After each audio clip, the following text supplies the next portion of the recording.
Hello, hello, hello. Welcome to the Joe Luca Real Estate Show. I am Joe, and I am your host every Tuesday evening right here on WNRI 99.9 on the FM dial, 1380 on the AM dial, and of course streaming 24/7 at WNRI.com.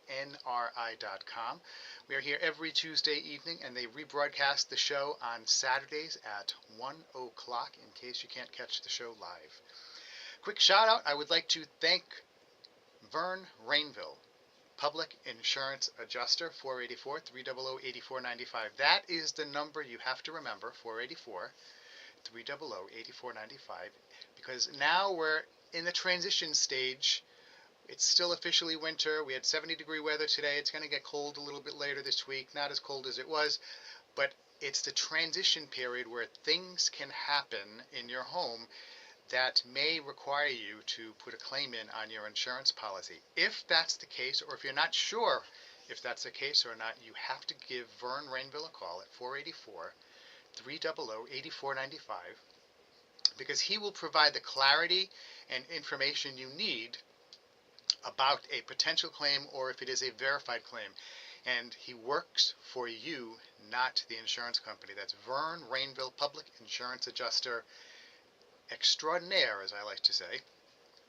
484 300 8495. I've referred friends, family, and colleagues to him.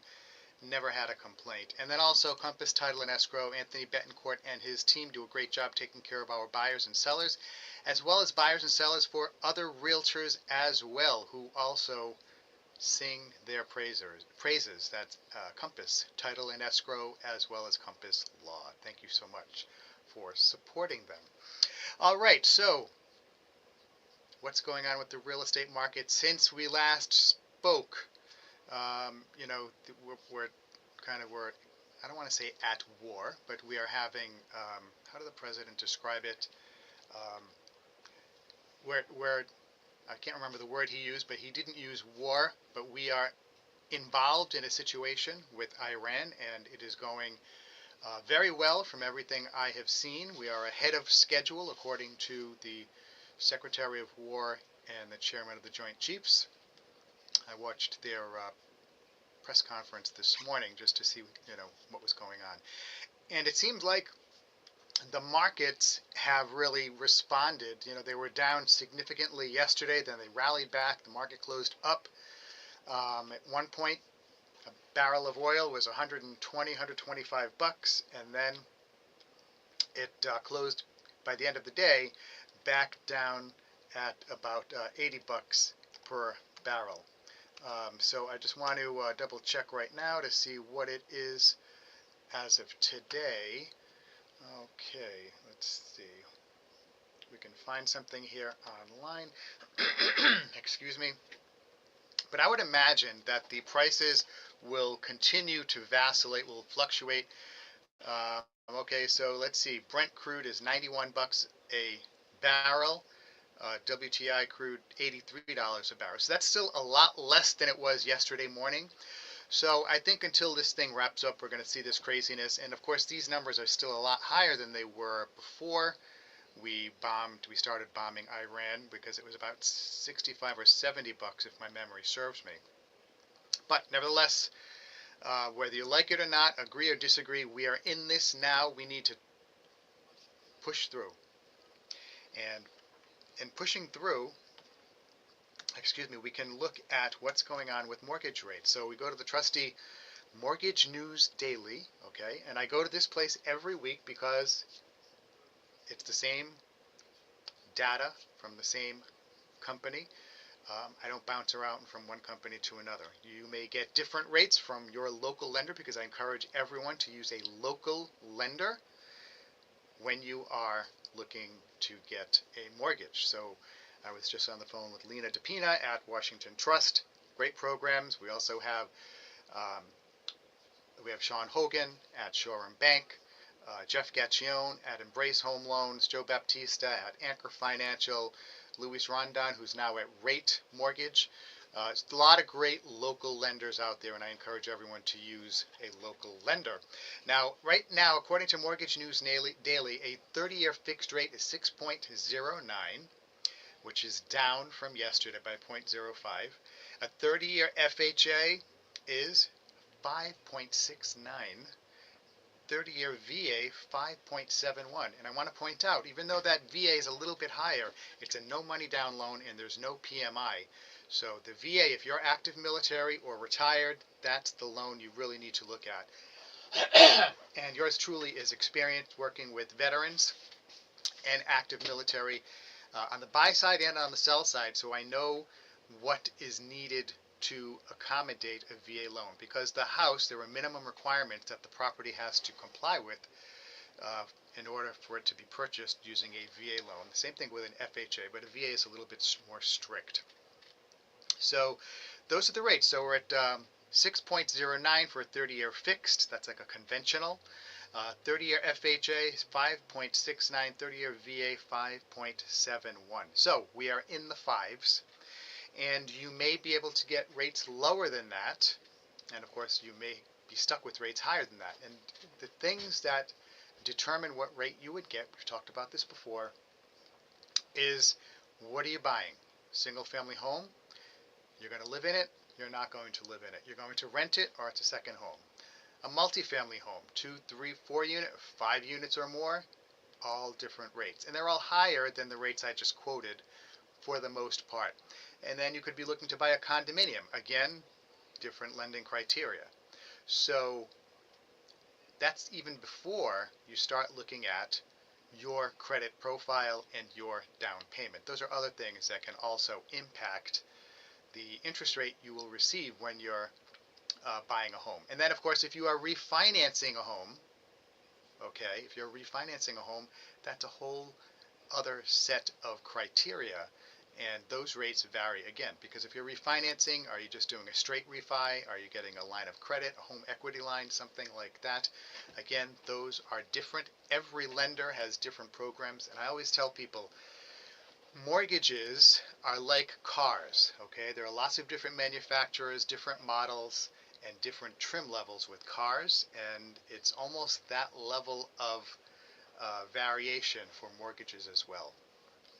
So that's why I tell everyone, work with a local lender who's familiar with the market, and preferably one who your realtor refers you to, because they will refer you to someone who is good and gets the job done, because not all lenders are created equal, just like not all realtors are created equal. Okay,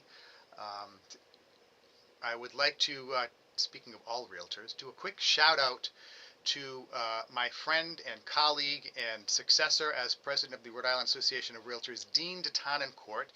Dean has owned a company called Home Smart Professionals, and he just switched his entire company, 300 plus agents, from Home Smart to Remax. It's called Remax Revolution.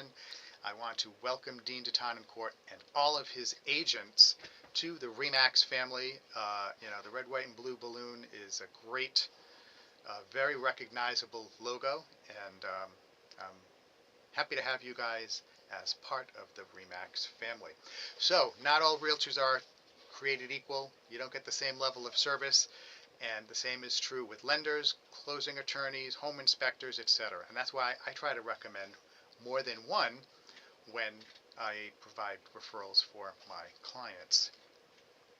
So tonight, the first thing let me talk a little bit about this. I want to talk a little bit about Dr. Lawrence Yun. He's the chief economist for the National Association of Realtors.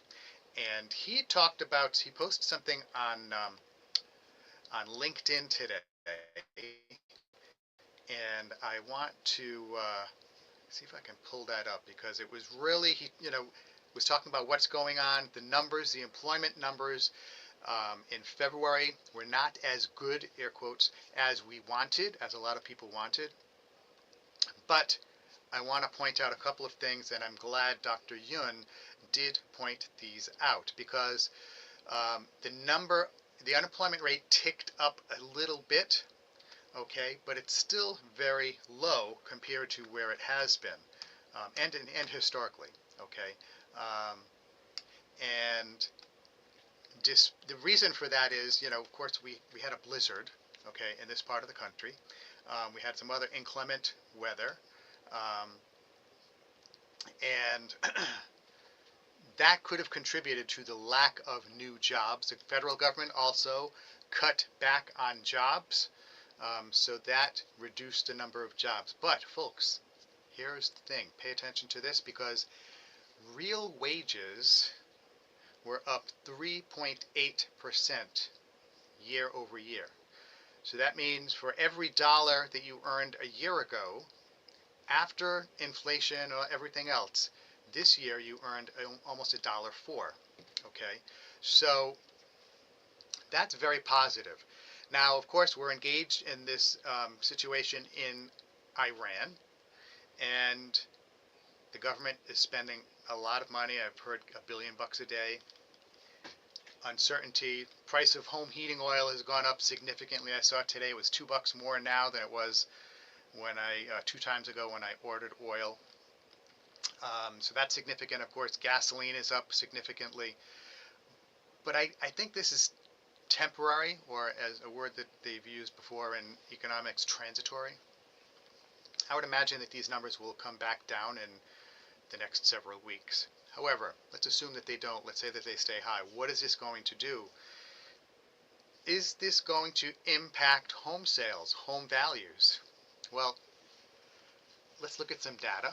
Okay, the rates right now, as we just learned, are still a lot lower than they were. Not as low as they've been, but they're still a lot lower than they were. Number one. Number two, right now, the employment level is still higher than it was pre-pandemic. Okay, so there are more people working today than there were before the pandemic. Yet, there are 1 million fewer homes for sale in this country. So it doesn't take a rocket scientist to figure out that, okay, we have more people working than we did before COVID, but we have 1 million fewer homes for these people to buy. So what does that indicate? Well, I think it seems to indicate that when you have robust demand with a tight, declining, or limited supply, home values are going to at least remain strong and probably continue to increase. Again, Rhode Island, 5.7% increase from the beginning of 2025 to the end of 2025. So that is going to continue. In my opinion, I'm extrapolating on the information provided by Dr. Laurent Yun.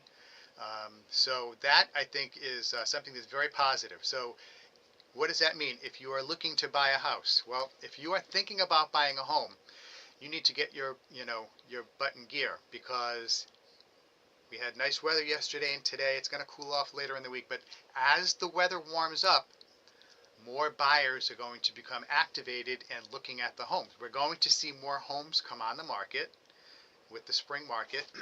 But you don't want to delay, because if you start looking today and you find a house tomorrow and you do not have your pre-approval, you're not going to be able to put an offer in. Let me repeat that. If you start looking for a house today and you find a house tomorrow or next week and you do not have a pre-approval, you will not be able to submit an offer, and therefore you will not be able to buy the house. So I suggest, of course, you could give me a call, your humble host, Joe Luca, Realtor at RE/MAX, 401-409-5030. That's my office number, 401-409-5030. And you can text or call, and I will get back to you within 24 hours. And we can talk about, we can have a face-to-face, virtual, or phone meeting, whatever works for you. And we'll talk about what you would need to do to become a homeowner. Okay, we'll talk about things like, okay, are you paying on a lease right now? Do you have a home to sell? What contingencies may be necessary? And we'll put together a game plan for you. If you can move next week, great. We'll put everything together and I will get you pre-approved with one of my preferred local lenders so that you have a pre-approval that's virtually underwritten and ready to go. So any listing agent who receives your offer with a good pre-approval like that would willingly accept it. Okay. Folks, it's about 21 minutes past the hour. You're listening to the Joe Luca Real Estate Show right here on WNRI 99.9 FM, 1380 on the AM dial, and of course streaming 24/7 at WNRI.com. Shout out to Vern Rainville, Public Insurance Adjuster Extraordinaire. He works for you, the property owner. 484-300-8495. Vern Rainville. He's a Rhode Island guy. All calls returned within 24 hours, but you have to call him at 484-300-8495. If you think you may have a claim, give him a call. If you know you have a claim, give him a call. 484-300-8495. And of course, Compass Title and Escrow, Anthony Betancourt and his team of paralegals and attorneys do a great job taking care of not just my buyers and sellers, but the buyers and sellers of a lot of my colleagues as well. So, I want to talk tonight about something that's a little bit, not a lot of people are aware of it. And I've been aware of it for a while. It's one of those things like, excuse me for coughing, like, cryptocurrency and Bitcoin. For the longest time you hear about it, you kind of have a very foggy, nebulous idea of what it is, and then you finally say, all right, I got to figure it out and learn about this so I can speak fairly intelligently about it. Well, now I want to talk to you about something called crowdfunding. Okay? Risks versus rewards. What is better? Is it something you should look at? Now, first of all, crowdfunding is not for people who are looking to buy a home to live in. Okay? This is for investment property, commercial properties. Okay? Now, there are a lot of people who want to invest in real estate, commercial real estate, investment real estate, but they don't want the responsibility of managing tenants, repairs, and property maintenance. So, a lot of times they say, well, I can never become an investor because I don't want to have to deal with that. Well, there's good news, because several passive real estate investment strategies exist that allow investors to participate in the real estate market without direct property management. In other words, you don't have to be engaged, okay? There are investment strategies available for those of us who do not want to be involved knee-deep in managing property. So I've actually put together a guide introducing some of the most common strategies that investors use to build wealth through passive real estate investments. So, why real estate investing matters? So, real estate historically has been one of the most powerful tools for building long-term wealth. Benefits can include income generation, appreciation potential, diversification from stock markets, and tax advantages. However,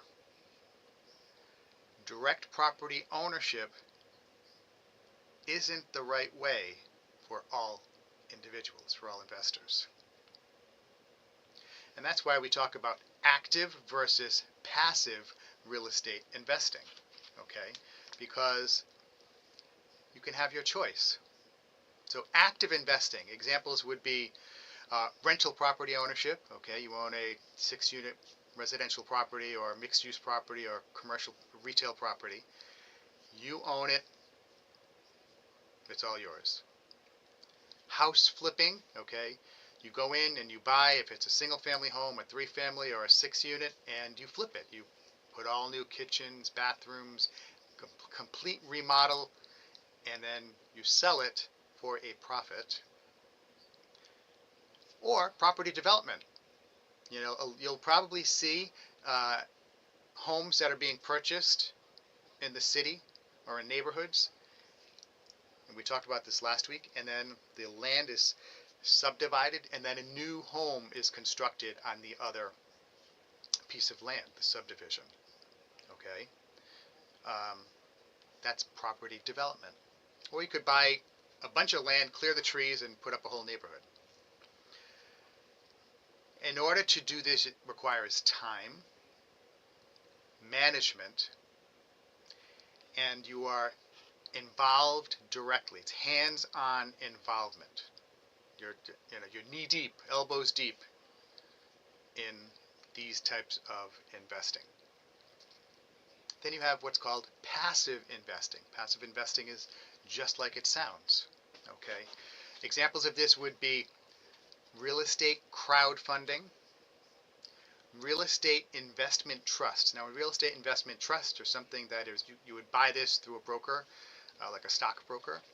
Okay, and there are trusts which collect all this money, people will invest, and then they go out and they'll buy something like Walnut Hill Plaza or Providence Place, and they'll buy it below market value with a lot of vacancy, then they remodel it, bring in new tenants, get it fully rented up, and now it's a performing property, and they can either flip it to an insurance company or a hedge fund that just wants to get the income, or they would sit on it.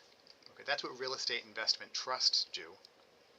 And then you have something called syndications. Okay, syndications are a little bit different, where it's a group of people that have agreed to pool their money and invest in a specific type of properties.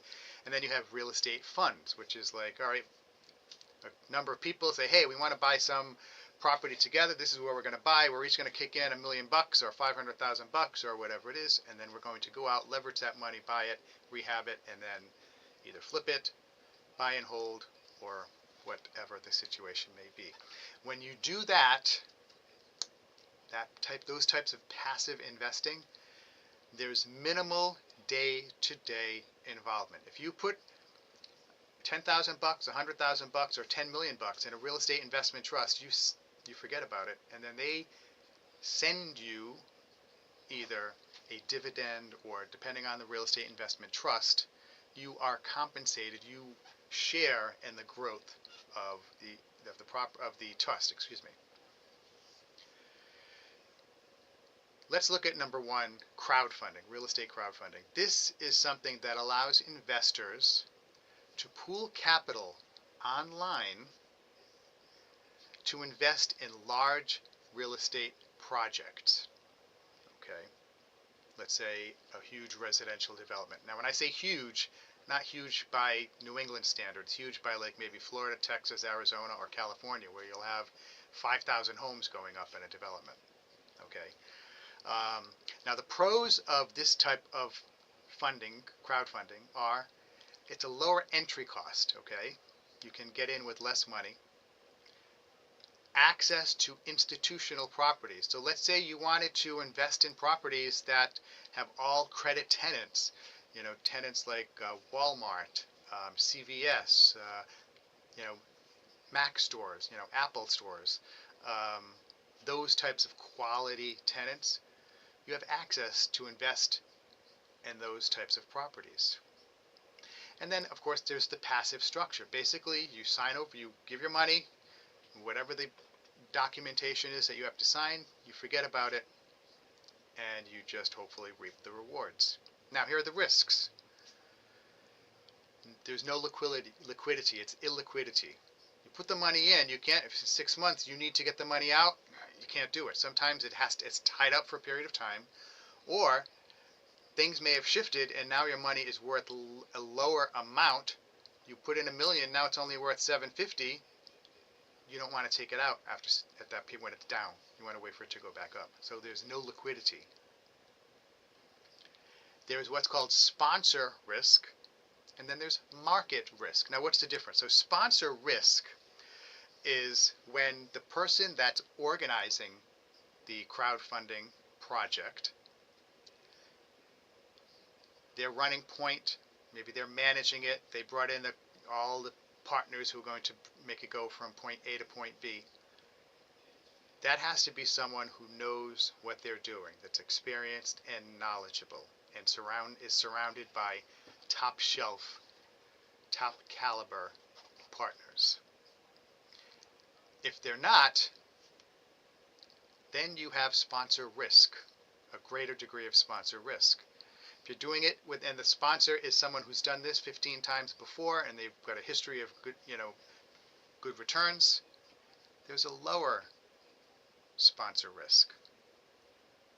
Then you have market risk.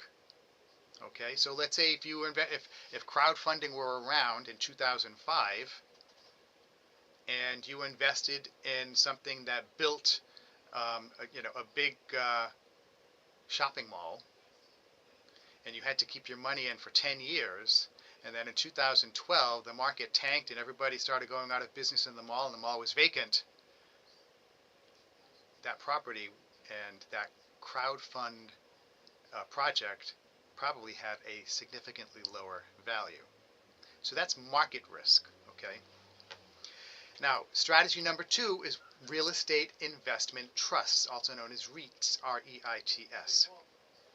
REITs are companies that own income-producing real estate. The benefits are, it's easy to buy, as I said earlier, through the stock market, through a broker. Diversified, you can have one real estate investment trust that's geographically diversified, that's diversified across many different markets, type like office, residential, industrial, etc., or across different price points. Okay, they go into the mom and pops, and they go to the higher price ones as well. So you get market diversification. Every real estate investment trust has its own prospectus. Okay.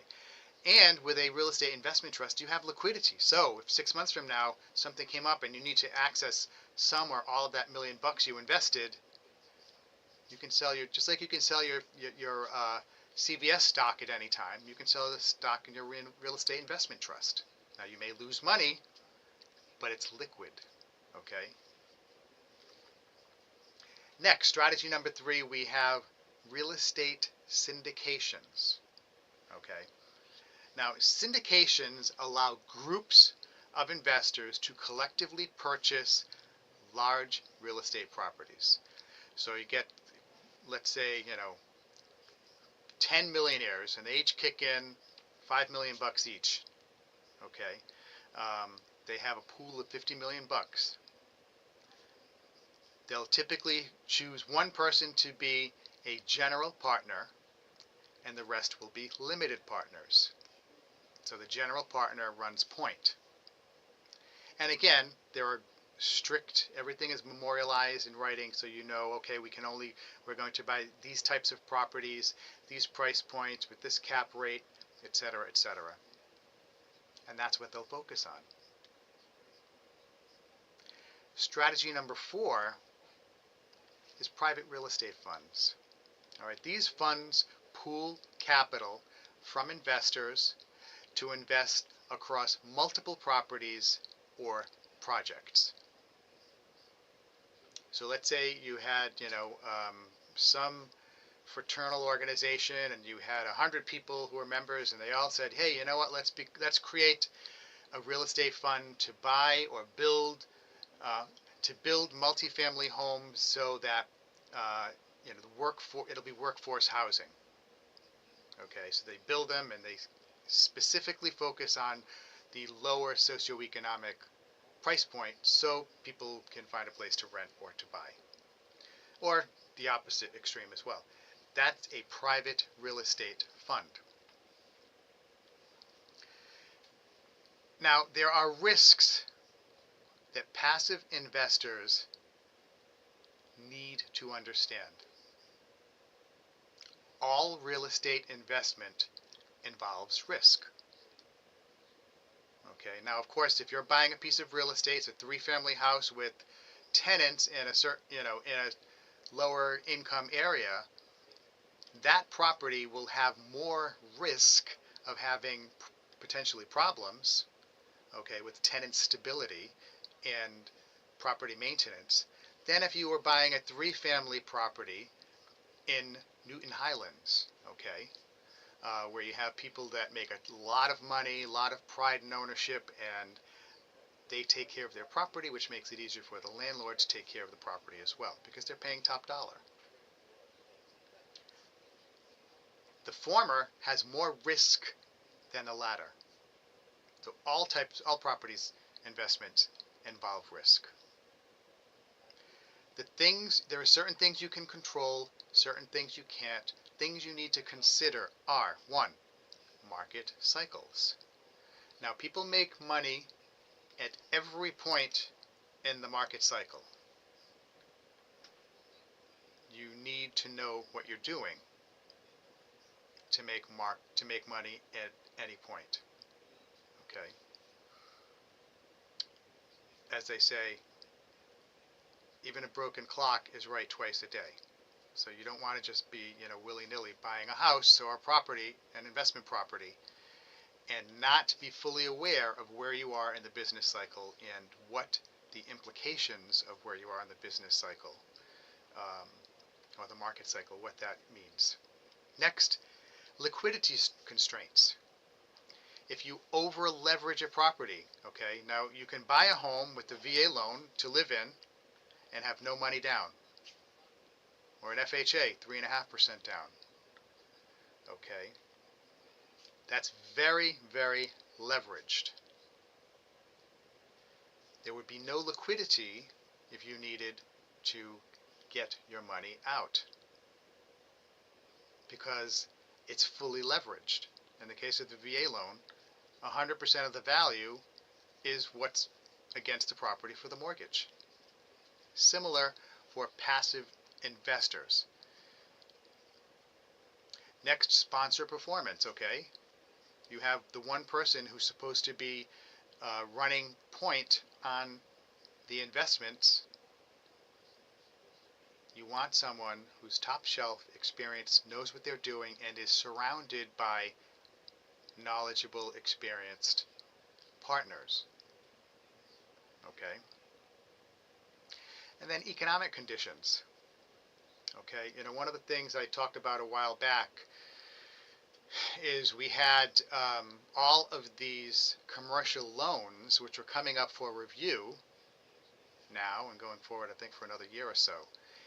And when you get a commercial loan, when the market shifts, the commercial loan gets reviewed every 12, 18, 24, 36 months by the lender. If the property value goes down, the quality of tenants goes down, the vacancy increases, the lender can say, you know what, Joe, we're not comfortable with this. We're calling this loan in. So now, economic conditions, which I have no control over, are forcing me to kick in a bunch of money to get the bank off my back or get it refinanced. The value went down, so let's say it was a $5 million loan, the property was worth $6 million when we did it, and now it's worth $4.5 million. It's going to be tough getting another $5 million loan to pay off the first one if the value is only 4.5, or even if it's 5. So that would mean I would have to, we as the passive investors would have to kick in money. Economic conditions can really strongly impact the return that you're going to get. Now, one way around that is not to over leverage yourself. Tell a quick story. A couple of years ago, I was at a conference, and Alex Rodriguez, the retired great baseball player, A-Rod, he was the speaker. And now he's very, very much an entrepreneur. And when he was a young buck, he was a young player, he had a lot of money, he bought a bunch of real estate, and he over-leveraged himself. Or he over-leveraged the properties, let's put it that way. And there was a situation where one of the properties was going to get foreclosed on. Now, he was very fortunate, and he recognized this, that he had the financial capacity to write a check to cover the shortfall. So remember what I said a minute ago, how commercial loans can be called in? So let's just hypothetically say he had a $3 million loan, and the bank said, listen, you got to give us this $3 million because the property's only worth $2.5 million, or maybe it's worth $2.9 million or $3.1 million. He had the ability to to write a check for $3 million to get out of that situation. But he said the lesson I learned from that experience is I never go into a transaction, a deal, over leveraged. What that means is if you're buying an investment property, you don't want to buy it with no money down or very little money down or leverage to the max where you've got the loan from the bank, and then you've got the seller with another loan and all these other liens against the property. As soon as the economy sneezes, you're going to have a problem. Okay, so that is something that's you need to pay attention to that. You do not want to over leverage yourself, because when economic conditions shift, and look, if you're buying real estate, typically you're probably buying it for a longer term. You're not buying it for 1, 2, 3 years. So if you're going to have it for 10, 15, 20 years, you're probably going to experience some ups and downs in the market. You want to be able to make it through those without losing the property. All right, next. Here's some questions that every investor really should ask before they sign on the dotted line, before they finalize the transaction. 1, who is the sponsor or the developer? What is their experience? Who have they worked with before, and will they provide a good reference? Okay, if you have a sponsor or a developer who has a lot of shell companies, and they've, this company is only 6 months old, and before that they did this, and there was a name of the company there, and they had to, burn bridges with this group of investors, steer clear. Okay. Get all of this due diligence behind you before you finalize the transaction. Next question. What is the investment timeline? Okay.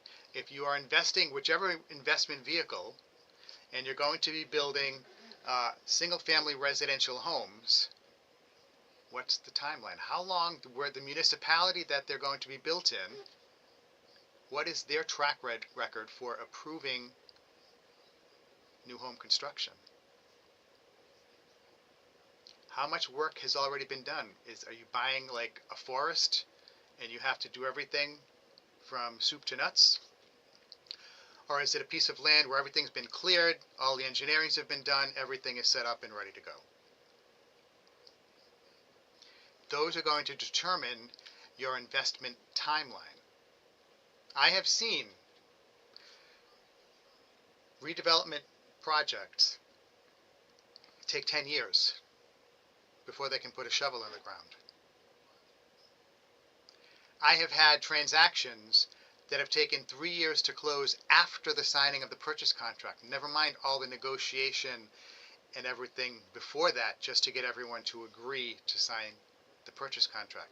And that's why, folks, sometimes commercial purchase and sales agreements, first of all, attorneys draft them, and you're not going to get a 5 or 10 page purchase and sales agreement for a lot of these properties. I mean, you may have something that's 50, 60, 70 pages, depending on the project.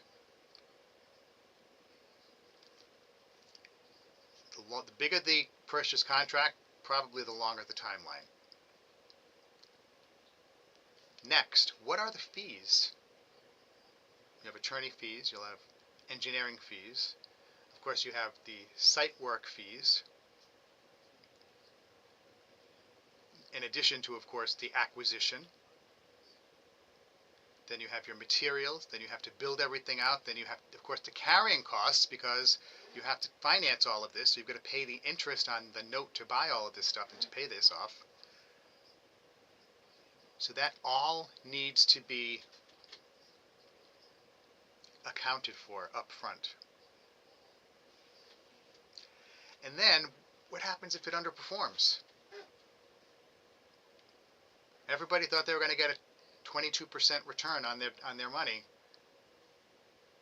oh, they're only getting a 10% return, or we haven't made a profit yet because the units are not selling, or the market shifted, we can't rent out these apartment units, or we can't sell these condo units, we have to make them apartments now and rent them out.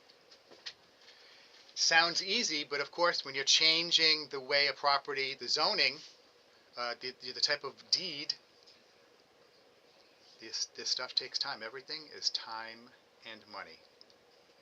And that's why it's very important to work with a knowledgeable, experienced local realtor, local lender, and an attorney who understands the market and all aspects of commercial real estate, or at least the aspects that you are going to be involved with. Okay, folks, it's about 14 minutes before the hour. You're listening to the Joe Luca Real Estate Show right here on WNRI 99.9 on the FM dial, 1380 on the AM dial, and of course streaming 24/7 at WNRI.com. This show is rebroadcast Saturdays at 1 o'clock if you happen to miss this show. I also upload it to my YouTube channel. So if you just look for a Cup of Joe Luca videos, you'll find a bunch of videos on my YouTube channel. I also have a blog called Cup of Joe Luca, so you can check that out if you want to learn more about real estate, all different aspects of real estate financing, development, etc. So, passive real estate investing can be a powerful tool for diversification and long-term wealth building. But you need to do your homework. Investors always need to perform very careful research and consider how each investment fits within your overall financial strategy. Okay? So if you're a 75-year-old investor, you probably have a different perspective and investment horizon than a 35-year-old investor who has kids. Okay, those are just two simple examples. But you want to make sure that you are aware of what's involved before you get all wrapped up in this. So all the nitty-gritty, all the partners, the investors, whatever it is, you need to understand what the best possible outcome is, what the worst possible outcome is, and are you willing to accept that risk, that level of risk?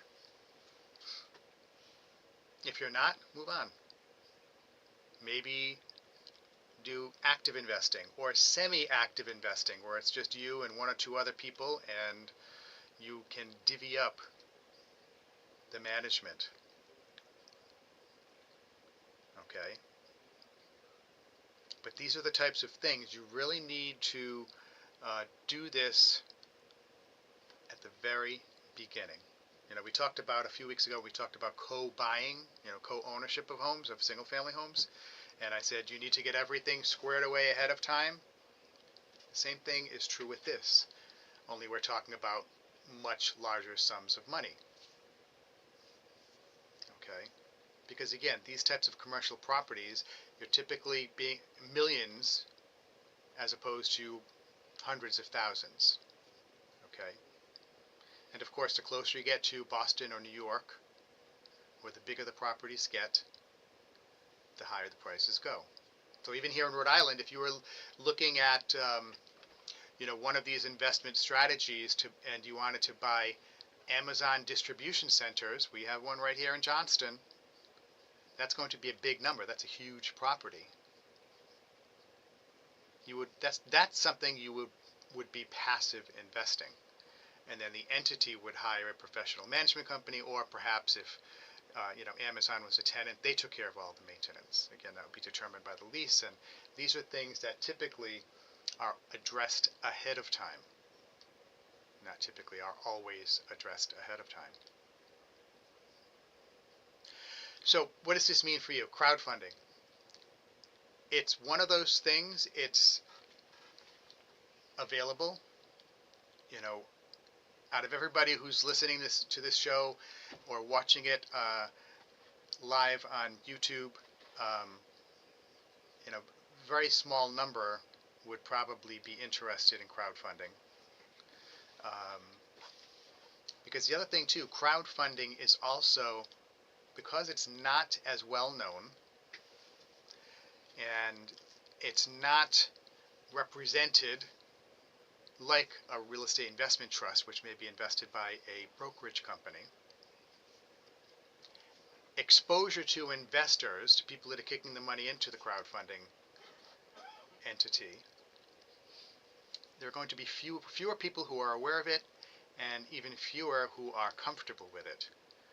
So you're not going to have access to as much capital as some of the other investment strategies. Okay, so if you're kind of dreaming, you want to get involved in real estate, you've always wanted to do it, you know, you have to walk before you run and you crawl before you walk. And in the case of real estate, knowledge is very important. And that's where working with an experienced local professional can make all the difference in the world. You know, I've had this show for, this is my 12th year, and I try to put a lot of information out there just so that you, the consumers, understand things a little bit better. You don't get bogged down in the headlines, and you understand the difference between home sales going up and home values going up. Okay, both of those sound good, but they're not both necessarily good for everyone. Okay, you can have home sales going up. A lot of times home sales go up when values are the same or prices are coming down. So you have to dig in and not just look at the headlines. You need to look behind the headlines, because those headlines are only to get you to click, you know, back then, in the old days, it was to buy the newspaper. But now it's to click on it. So you go to the article and read it. Headlines, when it comes to the economy and real estate, 9 times out of 10, I swear, it's just clickbait. And a lot of the talking heads, like I know there's you know, one in particular on CNBC, this individual, she drives me insane. She has never been right on her prognosticating for the residential real estate market, but you know, she makes these predictions and, you know, gets everybody all lathered up, and she's typically wrong. You know, and what I always do and have always done is I try to look at the data. So if it's whether I'm valuing a single family home for a listing to show the seller what the house is really worth, not what they think it's worth, I'm looking at actual sales data. Now I can say, well, my house is better than that house because I have a 5-bedroom septic, even though it's only a 3-bedroom house, and my driveway is this, and my brick walls are done that way, and I have drainage system. That's all well and good, but probably 99 out of 100 people don't care. So it's not going to add much, if any, to the value of your home compared to the other house, because most people just want, I need a 3-bedroom, 2-bath house with a 2-car garage. And then, oh, this one has drainage included. Great, awesome. They're not going to pay an extra $20,000 because you spent $200,000 on that drainage system. It's just an added benefit. Now, where we are now in the economy, where it's really a seller's market, that's different than we were in the 2010s, when something like that would make your house sell more quickly because you have that drainage. Now it's just, people, they'll take anything. Sometimes they'll pay more, but typically not. If there's another house just like yours, they're not going to pay more for yours just because you have a better drainage system, in my example. Okay. Um, back then in the 2010s, where you had a zillion houses on the market, that would distinguish your house from all the other ones, from all the other 3-bedroom, 2-bathroom houses with a 2-car garage. So maybe someone would pay a little bit more for it, because even though there are a lot of other houses, none of them have this. But the opposite argument could be made too. Why would I pay more for yours when there are all these other houses available? It all depends, is what I'm saying. But the data drives everything. In the end, the data drives everything. Folks, you've been listening to the Joe Luca Real Estate Show right here on WNRI 99.9 FM, 1380 on the AM dial, and streaming 24/7 at WNRI.com. We rebroadcast the show Saturdays at 1 o'clock. I want to thank Compass Title and Escrow, Anthony Betancourt, and his team of paralegals and attorneys do a great job taking care of buyers and sellers of residential real estate. And of course, Vern Rainville. Vern is a public insurance adjuster. That means he works for you, the property owner, not the insurance company. So let me say that again. He works for you, the property owner, not the insurance company. So check him out. He'll return your call within 24 hours, but you have to call him. 484-300-8495. Vern Rainville, Rhode Island guy. All calls returned within 24 hours. 484-300-8495. Folks, also, if you are interested, if you are involved in the real estate business and you're interested in coming on the Joe Luca Real Estate Show, give me a call, 401-409-5030, and we'll see if we can get you on as a guest. Again, 401-409-5030, Joe Luca, Luca, and I work at REMAX. You can call or text me at that number. Please check out my YouTube channel, Cup of Joe Luca, or my blog, cupofjoeluca.com, and 2 opportunities to learn more about the real estate market. Okay.